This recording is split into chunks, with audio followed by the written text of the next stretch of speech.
আসসালামু আলাইকুম। সবাই কেমন আছেন? আশা করি ভালো আছেন। তো আজকে মাসের 1 তারিখ। তো আজকে আমাদের সবার বেতন আসছে। আমার বেতন এই যে। তো দীর্ঘ একটা মাস অনেক কষ্ট করার পরেই বেতনটা পাইছি।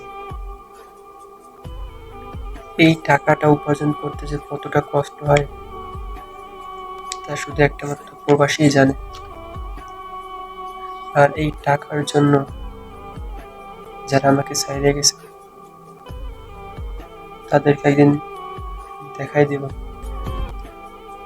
যে আল্লাহ চাইলে সব হয়।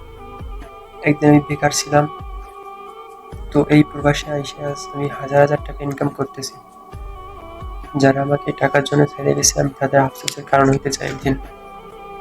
ইনশাল্লাহ এই প্রবাস থেকে সফল হয়ে তাদের আফসোসের কারণ হয়ে দেশে ফিরবো।